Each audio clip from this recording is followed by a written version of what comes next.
19. El aeródromo de Titusville, California, nunca había sido gran cosa.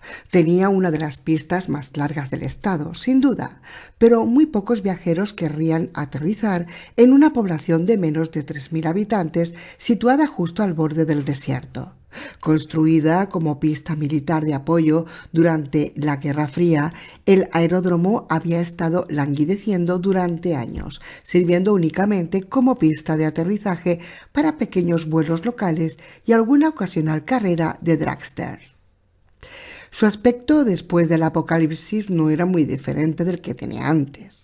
En un costado de la pista, situada a 1 kilómetro del pueblo, media docena de esqueletos sin alas del DC-7 se pudrían lentamente sobre bloques de cemento, entre montañas de chatarra que en algún momento habían estado atornilladas a un avión. Al otro lado, una ruinosa torre de emergencia amenazaba con derrumbarse cada vez que una ráfaga de viento del desierto golpeaba la pista, cubriéndola con un manto de arena fina. Sin embargo, aquella mañana la pista de Titusville iba a tener la jornada más movida de toda su historia. Y la última. Al principio tan solo fue el ruido silbante de un montón de turbinas lejanas. A medida que el ruido se fue transformando en un estruendo, los cristales sucios y mal colocados de la torre de control comenzaron a vibrar como dientes cariados en una encía suelta, hasta que de repente la silueta de un enorme avión de transporte con una brillante estrella roja dibujada en la panza, seguido de otros 5, apareció en el horizonte. Cada uno de los aparatos guardaba una distancia de unas 5 millas entre sí. Los pilotos norcoreanos se enfrentaban a un difícil reto. Tenían que aterrizar aquellos transportes sin ayuda de ningún control de tierra en una pista desconocida y cubierta por una fina capa de arena, y con apenas un par de minutos para apartarse y dejar paso al siguiente aparato, lo que suponía que toda la maniobra tenía que ejecutarse con la precisión de un ballet.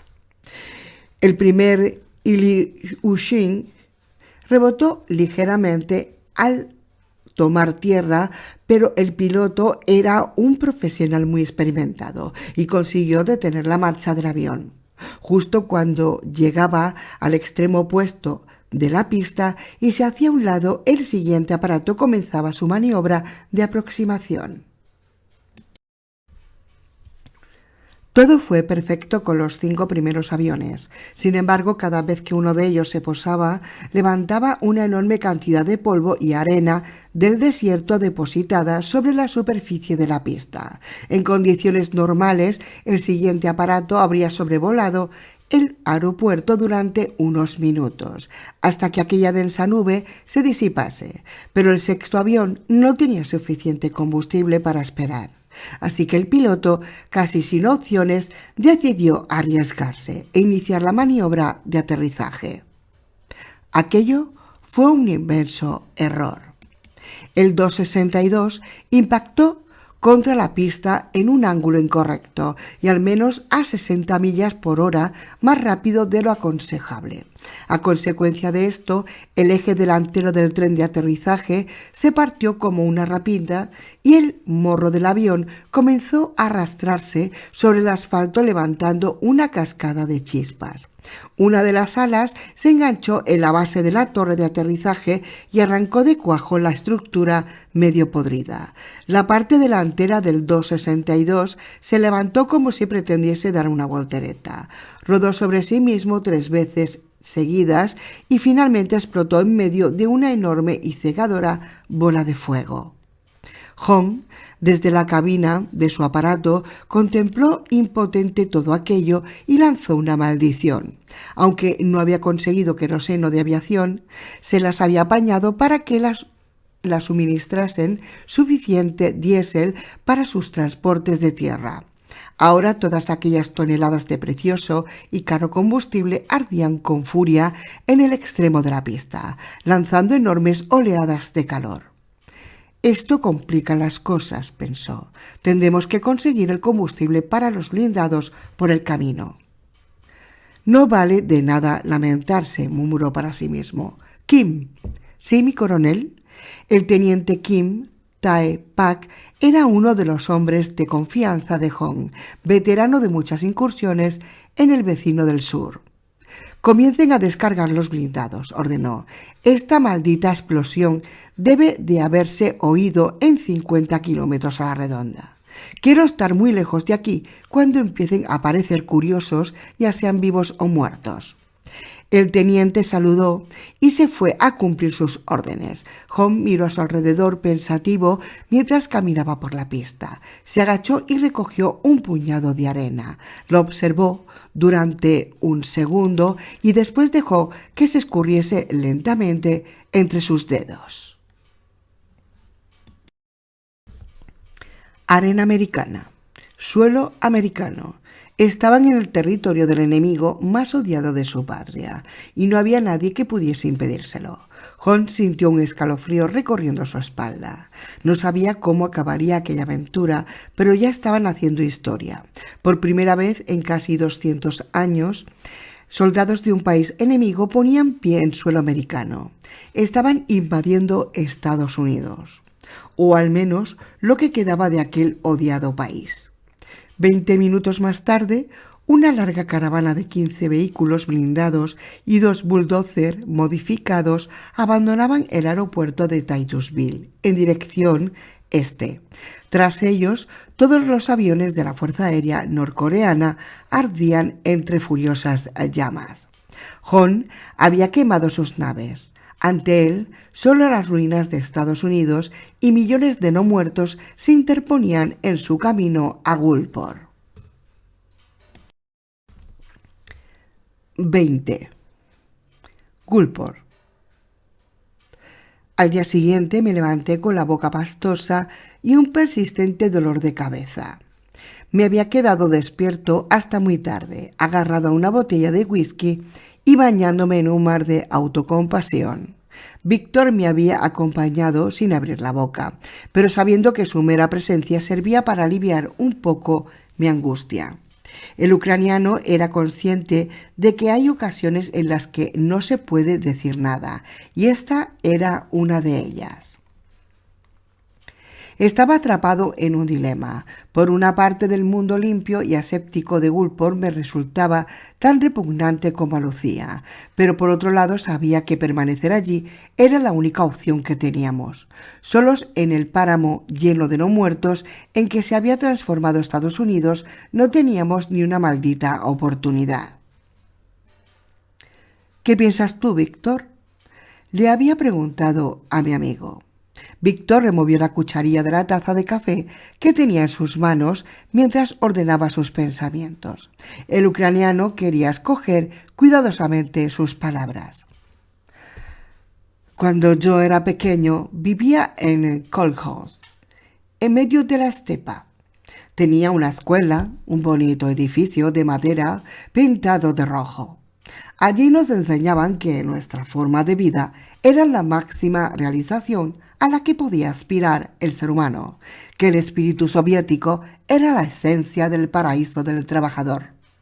Por supuesto, no sabíamos nada de Occidente, excepto que era el enemigo de la madre patria.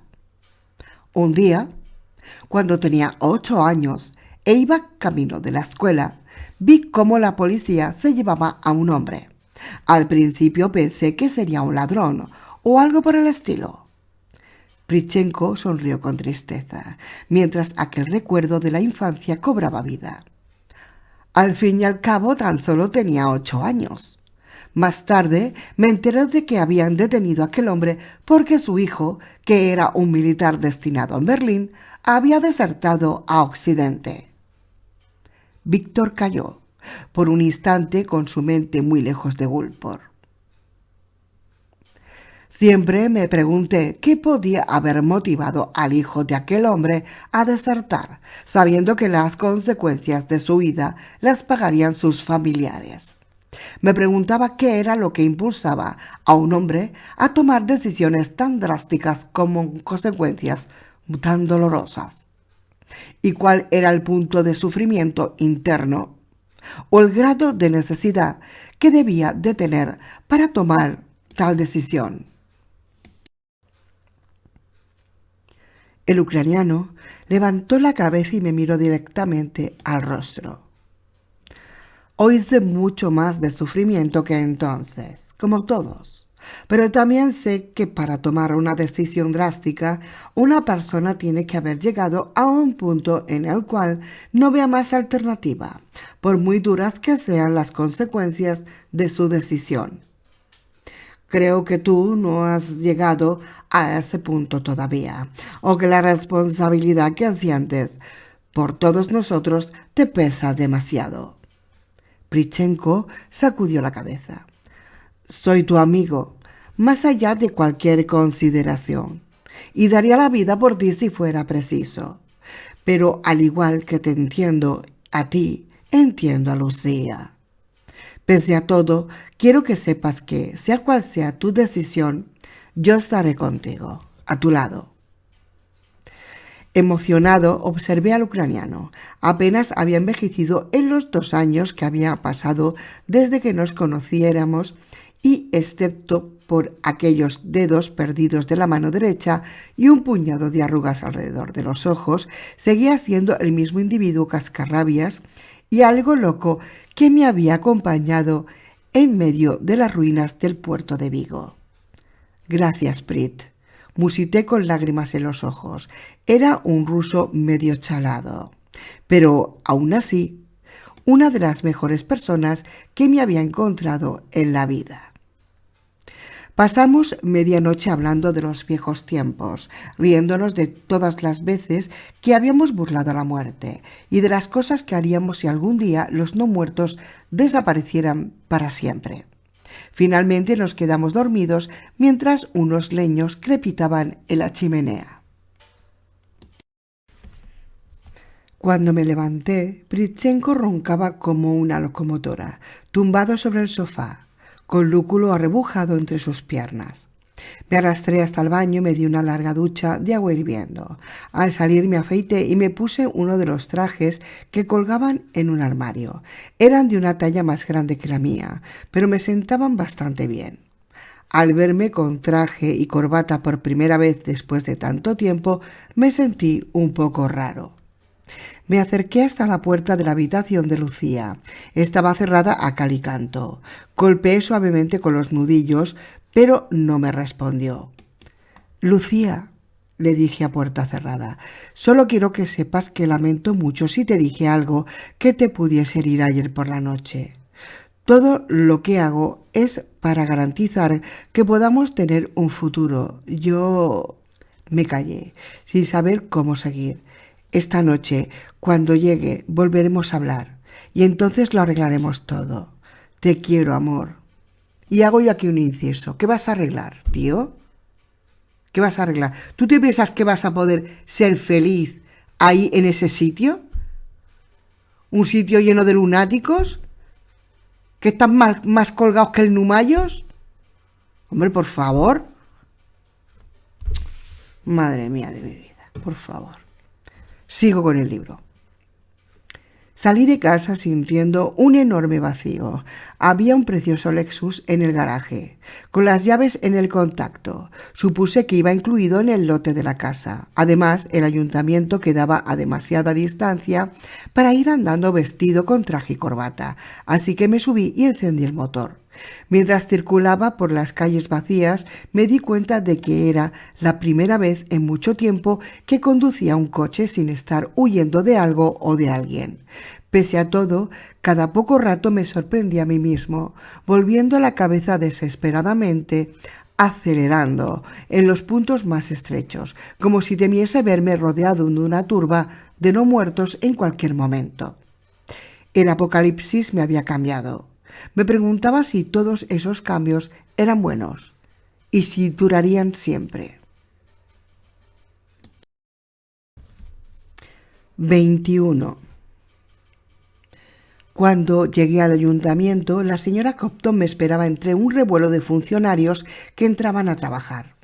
Buenos días, me dijo. Espero que haya descansado bien, porque hoy le espera un montón de trabajo. El señor Whitcomb era el encargado de gestionar la oficina de hilotas hispanos, pero murió hace 3 meses de un aneurisma mientras jugaba al golf. El señor Talbot, de la oficina de hilotas negros, se ha estado encargando de gestionar los 2 departamentos mientras tanto, pero no tiene ni idea de español y la verdad, creo que lo ha dejado todo hecho un lío. Espero que usted sea capaz de apañarse entre todo este papeleo. ¿Papeleo?, pregunté algo confundido. Ya lo verá, contestó la mujer. Sígame por aquí. Perdonad que haga un inciso, pero este chico, el abogado, creo que el Apocalipsis, es mi opinión, mi humilde opinión, el Apocalipsis lo ha cambiado para ser más egoísta. Dice que mira por los dos, no señor, porque Prichenko, Víctor, no quiere estar ahí. Va a arrastrarlo a él, ¿vale? Porque le ha dicho que es su amigo y hará lo que sea que él le diga. Pero Prichenko evidentemente no quiere estar ahí. Y Lucía no aguanta la situación. Es más, acaba de llegar y fijaos bien en lo que acabo de leer. A mí eso me envenena la sangre. Que si hilotas negros, que si hilotas hispanos. Tío, ¿tú puedes trabajar escuchando eso? ¿Teniendo otra alternativa? En fin, es mi humilde opinión. Sigo con el libro. La señora Copton me condujo a un amplio despacho situado a la esquina noroeste del edificio. Cuando abrió la puerta sentí que se me caía el alma a los pies. Había montañas de carpetas y archivadores apilados en casi cualquier superficie sólida a la vista, algunas de ellas en un equilibrio tan precario que amenazaban con derrumbarse sobre nosotros.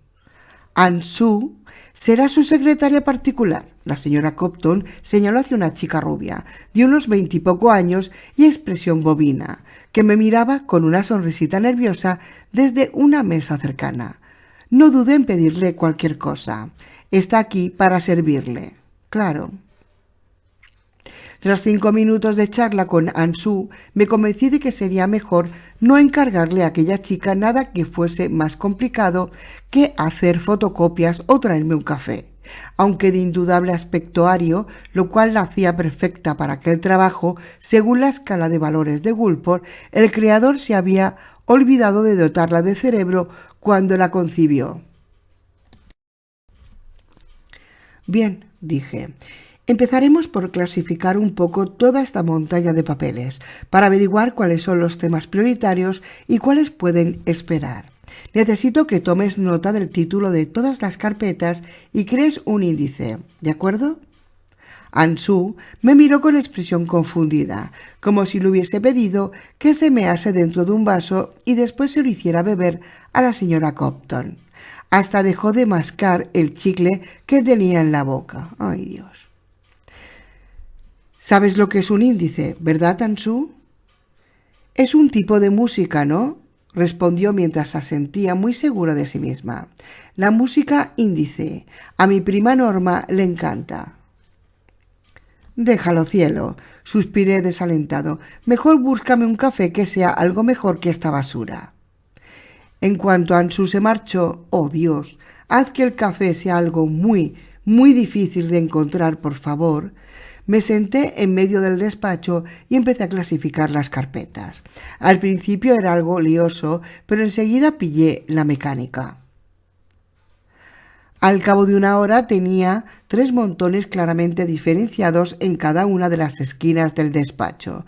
Por una parte estaban todos los expedientes relativos a las altas y bajas dentro del grupo de hilotas de origen hispano. Después estaba el montón referido a los suministros y condiciones de vida de los hilotas dentro del gueto de Bluffon. Y por último tenía el montón que hacía referencia al suministro regular de Cladoxpan.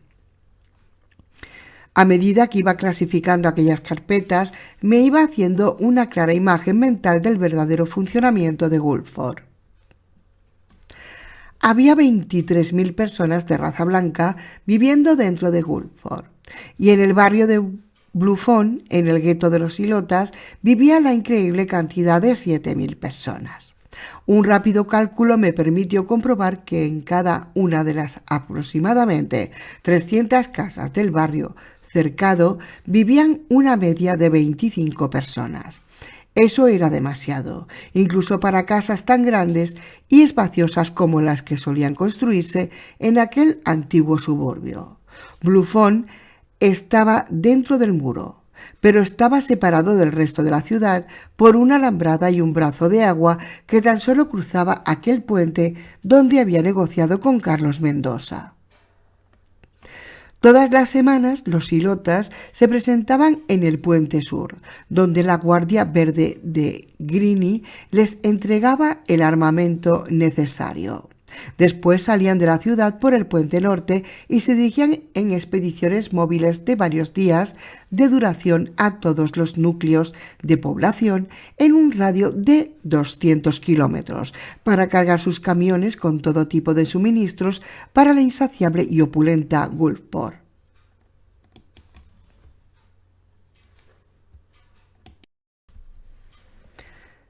En cuanto volvían, debían dejar los camiones cargados en los almacenes de la ciudad, donde entregaban las armas. A cambio recibían una cantidad justa de Cladoxpan, que les permitía seguir manteniendo su humanidad y no transformarse en un podrido ambulante más. Cada una de aquellas expediciones acarreaba inevitablemente un determinado número de bajas. El TSJ no suponía ningún problema, prácticamente el 100% de los ilotas ya estaba infectado, pero las terribles heridas que causaban los no muertos eran letales en muchas ocasiones. Sin embargo, pese a las continuas bajas, el número de ilotas se mantenía más o menos estable, ya que cada cierto tiempo, como un goteo constante, seguía apareciendo individuos solitarios o grupos de pocas personas, como el mío, que se acercaban a Gulfport o se cruzaban con alguna de las expediciones que buscaban alimentos. Pese a la certeza de tener que vivir en un régimen de semiesclavitud, si eran negros, indios, chicanos o asiáticos, la posibilidad de dormir en un refugio seguro casi todas las noches y sobre todo poder compartir su destino con más gente y no tener que seguir errando en solitario suponía una tentación demasiado grande, por lo que la mayoría acababa recalando en Bluffon. Solo unos pocos escogidos, como Lucía, Víctor y yo, engrosábamos la población del otro lado de la alambrada. Todo dependía del color de la piel. Pues qué bien. A pesar de todo, el número de ilotas era elevado, muy elevado, teniendo en cuenta que la seguridad de Gulfport corría a cargo de la Guardia Verde de Greene, compuesta por unos 40 arios y por una milicia blanca de no más de 150 soldados.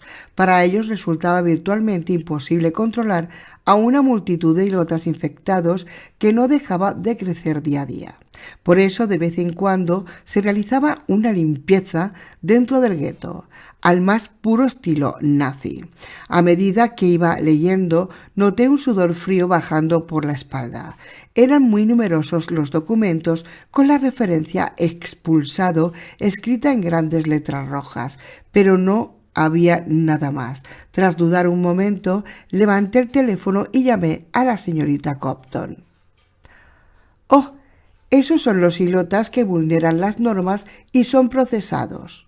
Criminales, borrachos, ladrones y violadores. La escoria de la escoria», me contestó alegremente. «Esos expedientes los lleva la oficina de justicia».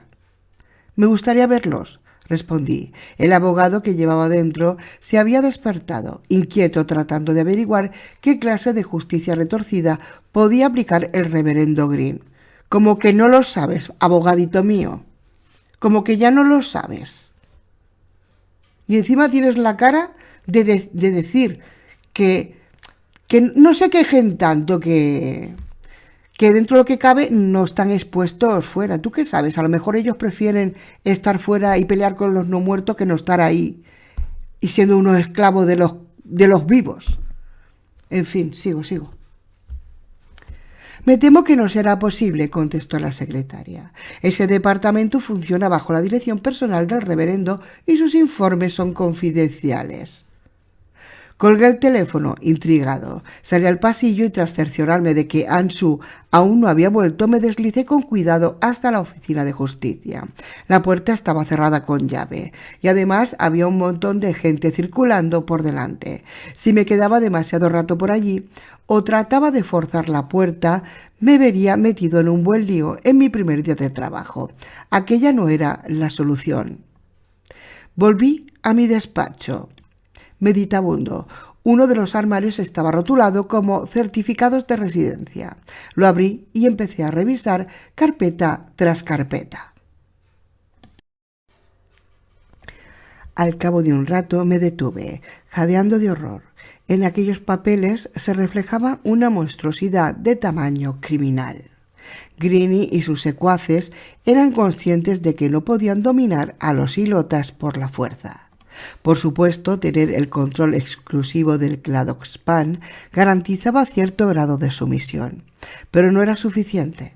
Además, no resolvía el problema de qué hacer con los miles de ilotas que sobraban, sobre todo las mujeres, niños y ancianos que eran inútiles para realizar incursiones de aprovisionamiento. Así que habían tramado un plan diabólico para eliminar cualquier posibilidad de una rebelión. Al principio los guardias verdes hacían redadas aleatorias. Los ilotas, desarmados, contemplaban con impotencia cómo docenas de residentes de Blue Phone eran detenidos sin motivo aparente y llevados a juicio. Todos ellos, sin excepción, acababan desapareciendo y en sus papeles aparecía la palabra expulsado. Cuando la tensión en el gueto alcanzó niveles explosivos, los técnicos de Greene dieron el siguiente paso. Entregaron certificados de residencia a la mitad de la población ilota y a la otra mitad no. A partir de ese día, las redadas solo afectaron a aquellos que no tenían el certificado.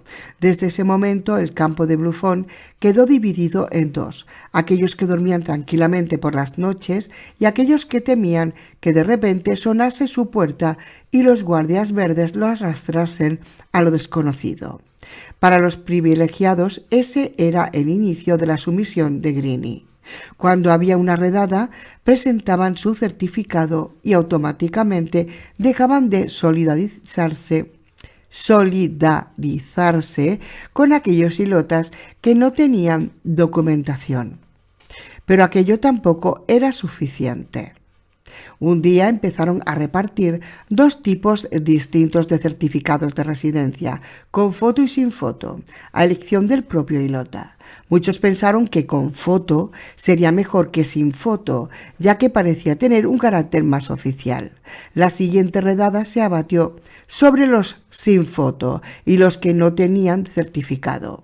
Los que tenían foto respiraron aliviados pensando que se habían salvado, pero a la semana siguiente los certificados con foto fueron sustituidos por unos certificados rojos, también a elección de los propios ilotas.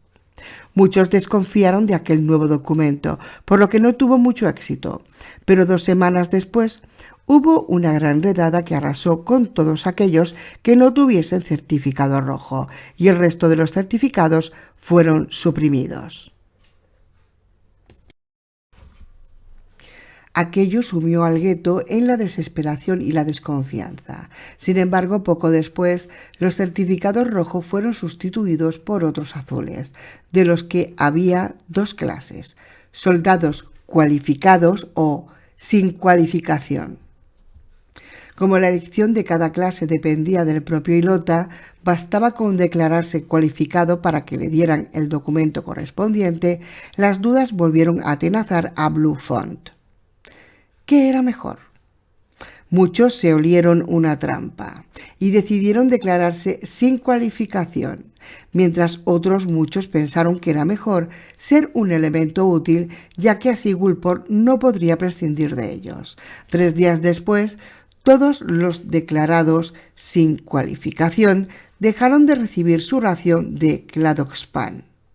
Más de 1.500 personas se transformaron en no muertos en pocas horas y el gueto tuvo que ser limpiado a sangre y fuego por los propios ilotas, cada vez más rencorosos y desconfiados entre sí. Madre mía, los condenaron a matar a los de su gente. Es increíble. Finalmente, la Oficina de Justicia emitió un comunicado diciendo que sospechaban que muchos ilotas se habían inscrito fraudulentamente como soldados cualificados, por lo que procedían a anular todos los documentos existentes. Madre mía. Una nueva razzia cayó sobre Bluffton y los lamentos fueron terribles. Lamentos mucho más terribles por cuantos muchos ilotas se sentían culpables de haberse inscrito en la categoría incorrecta. Y de nuevo un certificado distinto, seguido de otro y otro, pasando por todos los colores posibles. El gueto, debilitado y sumiso, aceptaba la situación, rezando por tener el documento acertado en la siguiente batida. Aún infectados, el ansia de seguir viviendo les hacía aferrarse a cualquier esperanza, por mínima que fuese. Madre mía. Y así, de esa manera cruel y despiadada, Greene tenía el control absoluto de Bluffton. Los ilotas estaban firmemente sujetos bajo su bota. Me recosté en la silla, demasiado enfermo para seguir leyendo. Era el mismo sistema, casi punto por punto, que habían aplicado los alemanes en los guetos judíos de la Polonia ocupada. Era cruel y atroz, pero terriblemente efectivo. Dios mío, ¿en qué mierda me he metido? Lucía tenía razón. Pensé, es preferible correr el riesgo de internarse en lo desconocido antes que seguir aquí un solo día más. Teníamos que salir de allí cuanto antes, aquella misma noche si era preciso. Cuando iba a levantarme para dejar el despacho, oí la voz de Ansu al otro lado de la puerta. ¡Que no puede entrar si no tiene cita! La puerta se abrió de golpe. En el umbral, Víctor Prichenko me observaba, jadeante y cubierto de sudor. Debía de haber venido corriendo desde casa. Al observar su rostro supe que traía malas noticias. «Lucía», dijo mientras se recuperaba el resuello, «se ha ido, ha escapado a Bluffton». Claro, se ha ido con el guaperas mexicano, claro, ¿qué si no? 22. La decisión no había sido fácil. Se había pasado toda la noche sin poder dormir, dando vueltas en la cama, demasiado furiosa con su novio y terriblemente dolida. Yo, perdonar otra vez que corte y haga el inciso, pero yo creo que realmente el abogado no era tu novio. Era la única opción que tenías en ese momento. Lucía. Sigo con el libro. Lucía sabía que las intenciones de su alto y sonriente abogado eran buenas, pero las consecuencias de sus actos eran deleznables en medio de aquel pueblo enfermo. No se trataba tan solo de que fuese una sociedad racista y que reducía a las mujeres al mero papel de florero. Era la sensación de que su opinión no se tomaba en cuenta. Desde que se habían conocido, todas las decisiones importantes las había tomado él o Víctor Prichenko. Y además estaba aquel reverendo. A Lucía le daba escalofrío simplemente pensar en Greene. Había algo en su mirada que era profundamente perturbador. Una oscuridad espesa y sucia como el aceite quemado de un coche que parecía querer envolverte cada vez que el reverendo posaba sus ojos sobre ti. Y toda aquella tropa lúgubre que le rodeaba. Aquella guardia verde tan amenazante. Definitivamente había algo repulsivo en todos ellos. Cada vez que recordaba la discusión de la víspera, Lucía se maldecía por haber sido tan condenadamente fría. Debería haberle escuchado pacientemente, razonar con él y hacerle ver que aquel sitio estaba maldito. En vez de eso, se había comportado como una reina de hielo, negándose a mirarle a la cara y, para colmo, había dejado que su mal genio se desatase. En más de una ocasión, aquella noche, mientras oía el rumor de la conversación en el piso de abajo, estuvo a punto de saltar de la cama, bajar corriendo las escaleras y abrazarlo con tal fuerza que le cortase la respiración. «Te perdono», le diría, te quiero tanto que iré a cualquier lugar del mundo si tú estás ahí». Pero en lugar de eso se había quedado en la cama, pensando, y la oportunidad pasó, porque su orgullo femenino herido no le permitió dar un brazo a torcer.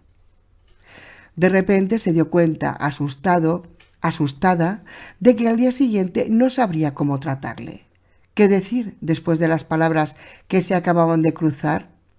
¿Cómo arreglarlo?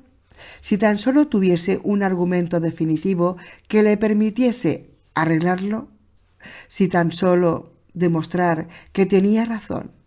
Y de repente una idea estalló en su mente con la fuerza de un neón. Un hilota. Si hablase con uno de ellos, si viese en realidad los dolidos y tristes que se tenían que sentir, entonces lo entendería todo. Al pensar en ello, la cara sonriente de Carlos Mendoza apareció flotando delante de sus ojos. Un hombre tan guapo, tan decidido y con aquella mirada de desprecio cuando aparecieron los marineros amenazándole. Una sensación de ahogo asaltó de repente a Lucía y apartó las mantas de la cama de una patada. De repente tenía calor, mucho calor. Anda que no. ¡Viva México! Tenía que localizar a aquel hombre y hablar con él. Antes de que se diese cuenta, se había levantado y estaba vistiéndose en silencio. Su habitación estaba en el primer piso, sobre el tejado del porche, así que sería fácil salir por la ventana. En el último minuto, una vocecita dentro de su cabeza le gritó que aquello era una solemne tontería y que dejase de comportarse como una cría de 18 años con la cabeza llena de pájaros. Pero entonces oyó la risotada gutural de Britchenko desde el salón riéndose de algo que le estaba contando él. «Se están riendo de mí», pensó furiosa. «Seguro que se están partiendo de risa a mi costa». Aquel era el empujón que le faltaba. Armándose de valor, abrió la ventana y sacó una pierna. De repente se dio cuenta de que si desaparecía sin más, les daría un susto de muerte. Eso tampoco era justo, por más que ellos se estuviesen comportando como gilipollas. Así pues, volvió a entrar de nuevo y cogió una libreta que estaba sobre el aparador. «Me voy a Bluffon. Espero volver pronto. No os preocupéis por mí. L».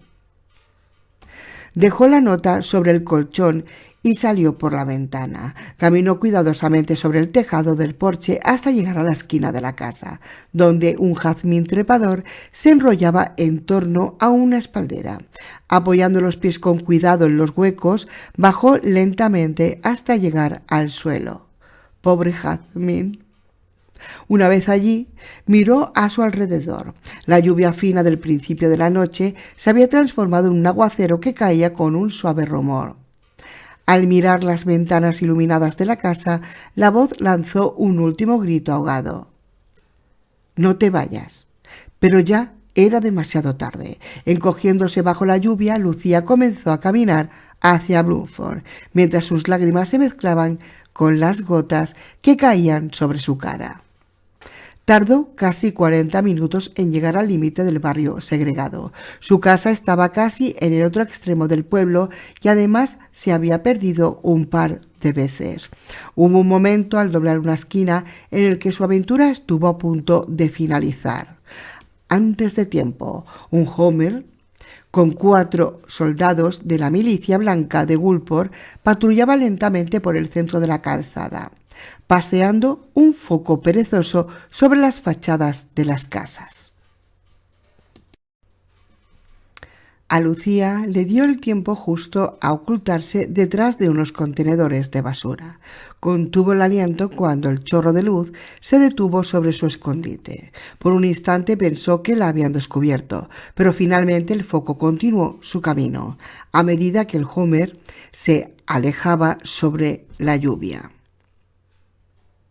Lucía esperó un rato para cerciorarse de que estaba sola antes de abandonar su escondrijo. Al cabo de 10 minutos llegó al borde del canal que separaba Bluffton del resto de la ciudad. Su mirada se detuvo en el cauce, que bajaba con bastante rapidez. La lluvia estaba alimentando el canal y el agua rugía, con rizos de espuma negra encabritándose en su superficie. Paseó durante un buen rato por la orilla del canal, buscando un punto por donde cruzar. Al cabo de un rato se dio cuenta, desalentada, de que el cauce corría a lo largo de todo el perímetro. Cuando el canal llegaba al muro, desaparecía bajo un módulo de cemento armado que tenía un gran aliviadero enrejado en su parte inferior. Lucía apoyó su mano sobre la rugosa superficie y estaba frío y empapado por la lluvia. Al otro lado, algo emitió un gemido, seguido de inmediato de otra media docena. A la joven se le erizaron los cabellos. Los no muertos estaban fuera de la ciudad, incapaces de sortear la barricada, pero aún así expectantes. Volvió sobre sus pasos, dispuesta a localizar algún punto por donde poder cruzar. El puente quedaba descartado. Los guardias verdes apostados en la barbacana no la dejarían pasar bajo ningún concepto. De vez en cuando su mirada se dirigía hacia la otra orilla. El lado del gueto estaba sumido en sombras, en contraste con las calles de Woolport, brillantemente iluminadas. Solo de vez en cuando se veían débiles luces a lo lejos que parpadeaban como si estuviesen a punto de extinguirse. Cuando ya estaba a punto de desesperarse, la vio. Era una chica de unos 28 años, guapa, menuda y muy morena. Tenía su largo cabello negro anudado en una coleta que caía sobre su espalda. Vestía un uniforme militar que le quedaba 2 tallas grande y estaba sentada debajo de un cobertizo de chapas de latón. Delante de ella tenía una fogata sobre la que colgaba un gran caldero hecho con medio bidón cortado, en el que hervía agua. De vez en cuando la chica sacaba prendas de ropa de una bolsa y las introducía con un palo en el agua hirviendo. Toda aquella ropa estaba empapada en sangre reseca. «¡Hola!», gritó Lucía. La chica morena, abstraída en su labor, pareció no oírla. Cuando Lucía volvió a gritar, se levantó de un salto y miró a su alrededor, alarmada, sosteniendo el palo como si fuese un garrote. «¡Aquí! ¡En esta orilla!», exclamó Lucía agitando los brazos. La chica al verla pareció tranquilizarse. Se acercó hasta el borde del canal, que en su lado estaba cubierto por una alta alambrada de espino. «¿Qué quieres?», dijo, sobre el rumor del agua. «¿Vendes o compras?». «Ninguna de las dos cosas», replicó Lucía confundida. «Quiero pasar a ese lado del río. ¿Por dónde puedo hacerlo?». La chica morena se quedó estupefacta al escuchar a Lucía. De repente soltó una carcajada amarga. «¿Por qué quieres pasar a este lado? ¿Te has vuelto loca o qué?». «Tengo que hablar con alguien que está en Bluffton». «Pues habla con tu reverendo o con los pinches nazis que están en el puente. Yo no puedo ayudarte». Y se dio la vuelta, dirigiéndose de nuevo al cobertizo. «No te vayas, por favor. ¿Cuál es tu nombre?». En la voz de Lucía vibraba una nota de urgencia. «Me llamo Alejandra, pero todo el mundo me llama Ale». De repente la chica se giró, extrañada. «¿Cómo es que hablas español?». «Vengo desde España», aclaró Lucía. «Acabo de llegar». «Estás muy lejos de casa, gachupina», dijo pensativa. «Pero no sé para qué carajo quieres venir a este lado. Estás mejor ahí, créeme». «Tengo que hablar con un hombre llamado Carlos Mendoza. ¿Lo conoces?». «¿Qué tienes que ver tú con Gato Mendoza?». Había auténtica curiosidad en la voz de Alejandra. «Lo conocí en el Ítaca». La joven permaneció unos segundos en silencio. «¿Cómo sé que no es una trampa?». replicó Alejandra, mirando hacia la oscuridad, como si en cualquier momento una tropa de guardias verdes fuera a irrumpir de improviso. Lucía pensó a toda velocidad. De repente se acordó de la conversación que había sostenido con Mendoza a bordo del petrolero. Me dijo que si lo necesitaba alguna vez dijese que era de los justos. Al escuchar aquello, algo en la mirada de la joven pareció cambiar.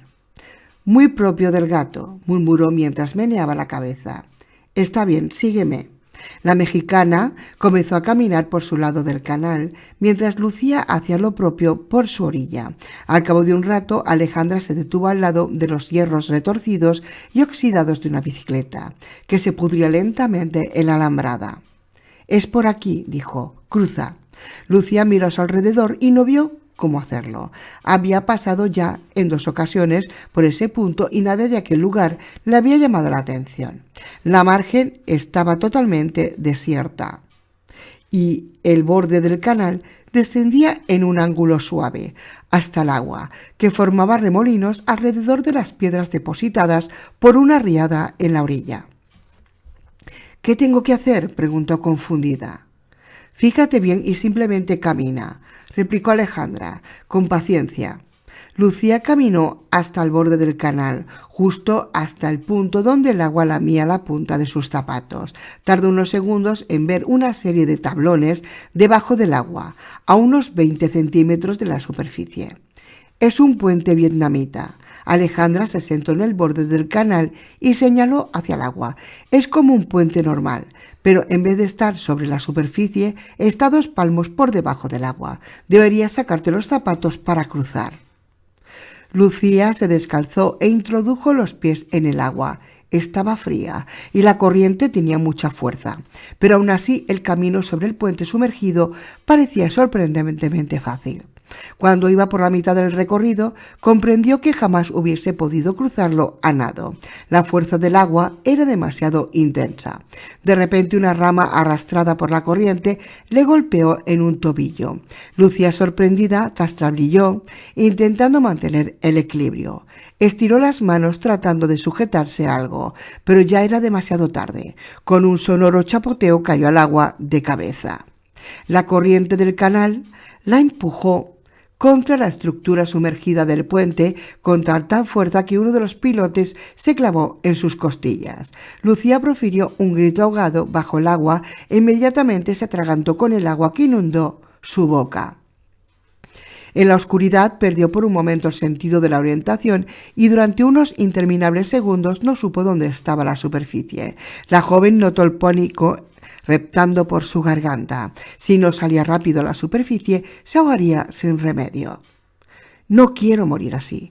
No quiero morir ahogada en un sucio canal en medio de la noche». Dando una patada, se impulsó hacia la superficie. Asomó la cabeza y respiró ansiosamente, mientras tosía de manera incontrolable a causa de toda el agua sucia que había tragado. Se agarró al puente y tras apartarse el pelo mojado de la cara, miró hacia la orilla del gueto. Para su sorpresa, la joven mexicana había desaparecido, como si se lo hubiese tragado la tierra. Antes de que pudiese pensar en nada más, el rugido de un motor acercándose sonó en la orilla que acababa de abandonar. Aterrorizada vio cómo un vehículo patrulla seguía al borde del canal, paseando el proyector sobre la alambrada y el cruce del agua. Estaban a menos de 500 metros. No le daría tiempo a subirse de nuevo al puente, y mucho menos llegar hasta cualquiera de las orillas. Tan solo tenía una alternativa. Inspiró profundamente varias veces seguidas para hiperventilarse, y cuando el haz de luz estuvo a menos de 5 metros de su cabeza, se sumergió de nuevo. Los primeros 10 segundos pasaron muy lentamente. El agua estaba tan fría que notaba cómo le dolían las venas al contraerse. La corriente arrastraba toda clase de desechos que le golpeaban al pasar a su lado. Algo con una textura viscosa le rozó el rostro y Lucía estuvo a punto de dejarse llevar por el pánico. Cuando ya no pudo aguantar más, salió de nuevo a la superficie procurando hacer el menor ruido posible. El coche patrulla se alejaba lentamente, corriente abajo. Le había ido de un pelo. Agotada física y emocionalmente, trató de encaramarse de nuevo al puente. Su ropa mojada parecía pesar 1 tonelada y tuvo que realizar 3 intentos antes de poder apoyarse de rodillas en la superficie sumergida. «¡Cachupina! ¡Espabila! Volverán en menos de 3 minutos». Alejandra se había materializado de nuevo entre las sombras y le hacía gestos urgentes para que se diese prisa. Apoyando los pies con cuidado, recorrió el resto del camino. Al llegar al otro lado, escaló el terraplén hasta alcanzar la alambrada. La mexicana ya había abierto un hueco ingeniosamente oculto entre los alambres de espino, lo suficientemente grande para que Lucía se deslizase a rastras por él. En cuanto estuvo al otro lado, Alejandra soltó el resorte que mantenía abierto el hueco y la alambrada se cerró detrás de ella, como si jamás hubiese existido un paso. La mexicana la observó de arriba abajo, con las manos en la cintura. Incluso con su corta estatura, su figura emanaba determinación y carácter. «Bienvenida al infierno, gachupina. No sé qué demonios te trae a este lado, pero espero que te merezca la pena. No creo que vuelvas a cruzar este río nunca más». 23. Bethsaida, Mississippi, 5 meses antes. «Por allí va uno. Dispárale, dispárale, cabrón». Carlos Mendoza se giró a toda velocidad, siguiendo las indicaciones del chino Ceballos. Por la otra acera de la calle principal de aquel pueblo había aparecido de repente uno muerto tambaleándose. Era un hombre de unos 40 años, vestido con vaqueros y una camiseta a la que le faltaba un buen trozo. Sobre el pecho, cerca de la base del cuello, lucía una aparatosa herida, allí donde le habían mordido, o al menos debería estar allí, aunque lo cierto era que la herida estaba cubierta por una masa peluda de hongos anaranjados que no dejaban ver la piel. Parte de los hongos ya se habían ramificado y trepaban ansiosamente por el cuello del sujeto hasta sus fosas nasales. El conjunto resultaba entre repulsivo e hipnótico. Cada vez resultaba más común ver a los no muertos cubiertos de hongos, aunque Mendoza y sus compañeros no sabían por qué.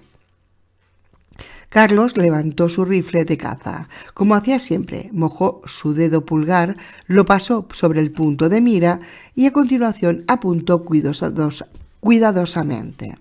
El no muerto ocupó todo su punto de mira durante unos segundos, hasta que apretó el gatillo. Un instante después, un lateral de la cabeza del sujeto se abrió como un surtidor y el no muerto cayó al suelo, liquidado. «Y con este van 15», murmuró el chino Ceballos mientras se acercaba. Habían entrado en aquel pueblucho, perdido hacía 2 horas, y habían podido saquearlo tranquilamente, hasta que en los últimos 10 minutos los no muertos, atraídos por su presencia, habían rodeado a la pequeña tienda donde se habían refugiado. Se los habían cepillado a todos, pero la aventura estaba resultando un desastre. El pueblo ya había sido saqueado con anterioridad por algún grupo de forrajeadores y ellos dos apenas habían encontrado un par de latas de sopa Campbell caducada, ocultas debajo de una estantería. Tras un breve debate, habían decidido correr el riesgo de consumirlas, pese al peligro del botulismo, y habían visto morir a varias personas a causa de comer alimentos en mal estado. Pero el hambre apretaba. Con aquel ya eran 6 días sin llevarse nada a la boca, y empezaban a estar débiles. 2 latas de sopa caducada, pensó Mendoza, y la mitad de nuestra reserva de munición malgastada. Un par de días más como este y podemos darnos por muertos.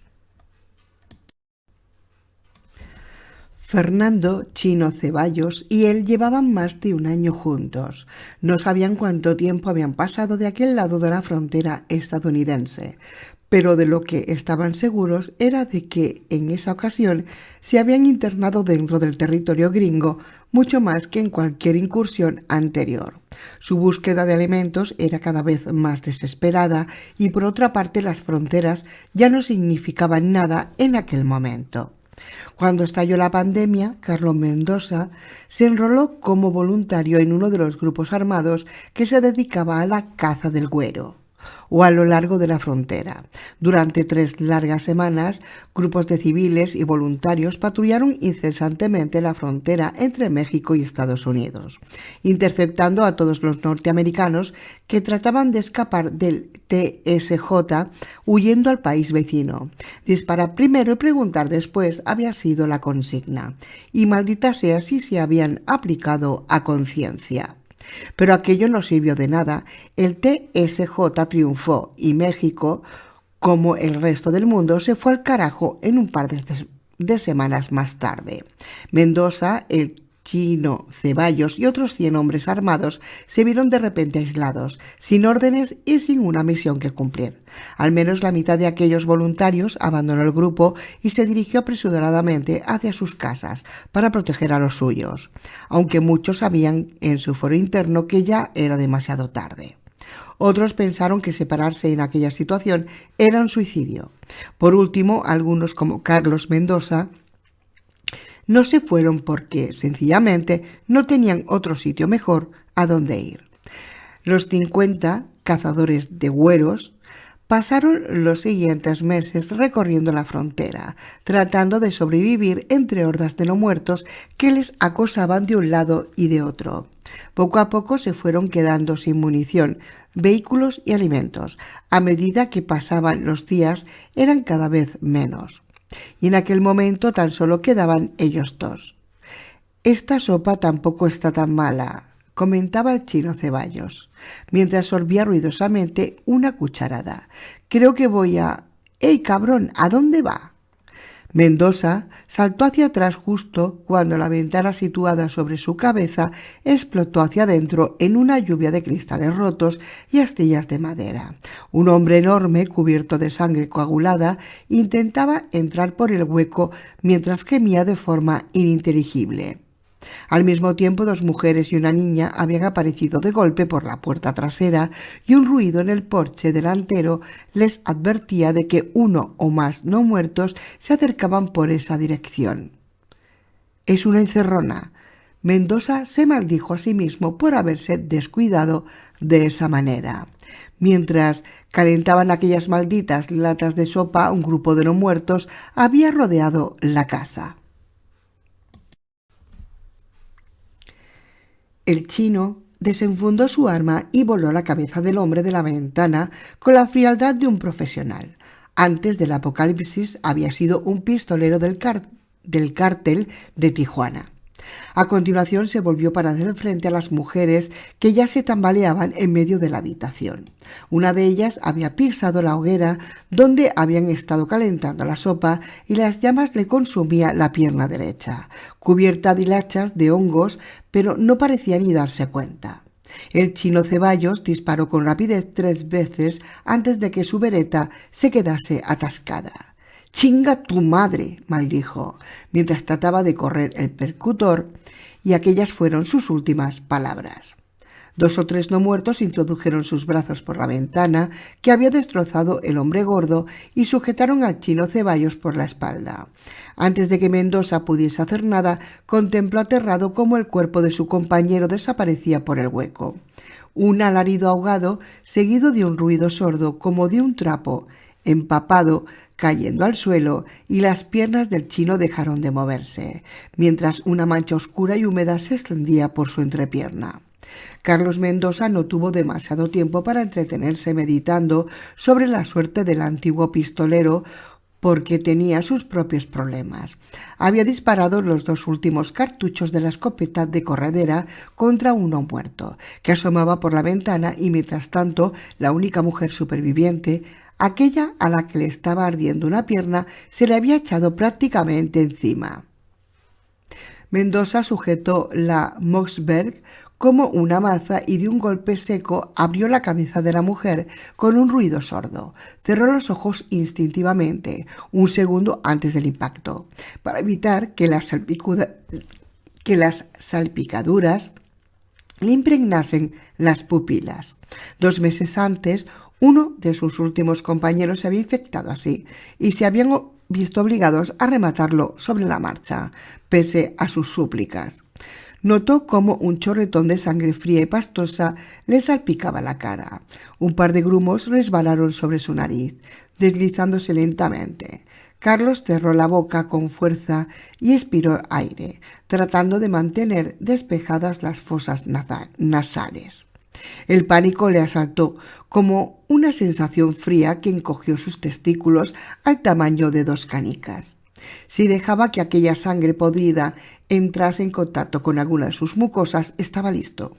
Pero para evitarlo tenía que permanecer con los ojos totalmente cerrados, en medio del carnaval del no muerto loco del pueblo, sin nombre, al menos hasta que fuese capaz de limpiar por completo toda aquella miasma contaminada. Un plan horrible. Cojonudo, Carlitos, peleando a ciegas con 3 de estos podridos sin poder abrir los ojos ni respirar. ¿Puedes chingarla un poco más, compadre? Carlos se arrojó al suelo y comenzó a gatear a ciegas, tropezando con piernas de no muertos mientras se deslizaba con la velocidad de una anguila. Notaba manos torpes en su espalda, tratando de sujetar su ropa, pero Mendoza se sacudía como un mastín enloquecido, abriéndose paso a ciegas. Sus manos barrían la tarima destrozada, buscando la cantimplora que había dejado apoyada sobre su mochila. Tengo que lavarme la cara, tengo que... ¡Joder! Carlos fue incapaz de contener un grito al apoyar su mano sobre una brasa de la hoguera que se había dispersado por todo el suelo de la habitación con la refriega. De repente sus dedos se cerraron sobre la lata de sopa que estaba a punto de comerse cuando empezó el asalto. Sin pensárselo 2 veces, se la arrojó sobre la cara. El espeso caldo le abrasó la piel, pero arrastró toda la mugre que había salido proyectada del cerebro de la mujer. Mendoza aulló de dolor mientras frotaba con furia retirando hasta el último gramo de materia gris de su rostro. Abrió los ojos con esfuerzo y casi al instante deseó no haberlo hecho. La mujer ardiente se había transformado en una pira sobre el suelo y había propagado las llamas a media habitación. Un par de brasas de la hoguera habían salido disparadas contra un montón de periódicos viejos apilados y aquel montón de papel apolillado se había encendido como la yesca, llenando la sala de humo mientras las llamaradas lamían el techo de madera. Esto va a arder hasta los cimientos, pensó con furia mientras la cara no dejaba de latirle, dolorida y achicharrada. Retrocedió hasta la salida, retorciéndose de dolor. En medio del humo tropezó con una figura. Mendoza le dio un empujón y aquella cosa cayó hacia atrás con un gruñido. Un destello de claridad le indicó la dirección de la puerta. Iba a conseguirlo. Voy a conseguirlo. Fue tan solo por un segundo. Si hubiese asomado un segundo antes, aquel no muerto que atendía al nombre de Charles Richmond, cuando aún estaba vivo, un viejo encantador, cariñoso, con los pocos niños del pueblo, veterano de la Guerra de Corea y estrella de bronce, habría estado demasiado lejos. Y un segundo después, el no muerto ya se habría alejado, huyendo de las llamas. Sin embargo, Carlos Mendoza asomó su cabeza enrojecida de la casa justo en aquel instante, y el señor Richmond, aunque ya no era ni de lejos el viejo señor Richmond, le dio una profunda dentellada en el hombro con los pocos dientes que le quedaban. Carlos gritó en una mezcla de dolor, miedo y furia, sujetando al viejo señor Richmond por los hombros. Lo levantó y lo arrojó dentro de la tienda en llamas, algo que no le resultó muy difícil, pues Carlos Mendoza era un hombre alto y musculoso y el señor Richmond, incluso cuando estaba vivo, ya no era más que un anciano encogido y tembloroso de no más de 50 kilos. Yo no sé vosotros, pero a mí Carlos Mendoza se me hace como el Carlos de Resident Evil 3, el del Resident Evil 3 Remake. Carlos, a mí se me hace una cosa así, este Carlos. Bueno, es mi parecer. Sigo. El mexicano se volvió para estudiar su herida. Era una incisión pequeña, pero profunda. Uno de los dientes, medio podridos del señor Richmond, se había quedado incrustado en la piel de Mendoza, clavado profundamente en su carne. Tiró de él hasta que lo sacó y lo arrojó al suelo. Estoy acabado. Es el fin. Carlos Mendoza, el hombre que había sobrevivido al resto de sus compañeros, se derrumbó sobre el polvo de la calle. Estaba exhausto y además estaba condenado. Que acabasen con él cuanto antes. Sería mucho más piadoso que levantarse al cabo de un rato convertido en uno de ellos. La madera de la casa ardiente crepitaba a medida que las llamas la iban devorando.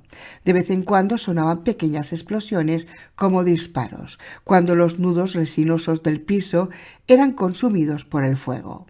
Aquellos petardazos punteaban el sueño de Carlos, a medida que se iba deslizando hacia la inconsciencia. Petardazos como disparos. Como disparos. Disparos. Eran disparos. Carlos Mendoza trató de incorporarse, pero estaba demasiado débil. De repente una sombra se proyectó sobre su cara. Un no muerto le contemplaba a contraluz, listo para abalanzarse sobre él. Está bien, que acabe todo de una vez. De repente el no muerto se inclinó sobre él, palpó todo su cuerpo y chasqueó la lengua. Cuando Mendoza pensaba que aquello no podía ser más sorprendente, el no muerto levantó la cabeza y gritó: aquí hay uno que está vivo. Ha salido de esa casa en llamas, joder, dijo otra voz. Y no solo eso, replicó la primera mientras acercaba una cantimplora llena de un líquido espeso a la boca del mexicano. Toda la calle está llena de no muertos reventados. Este cabrón vende muy cara su vida. Sus vidas, querrás decir, replicó el otro con voz jocosa. Si ha sobrevivido a esto, tiene más vidas que un gato.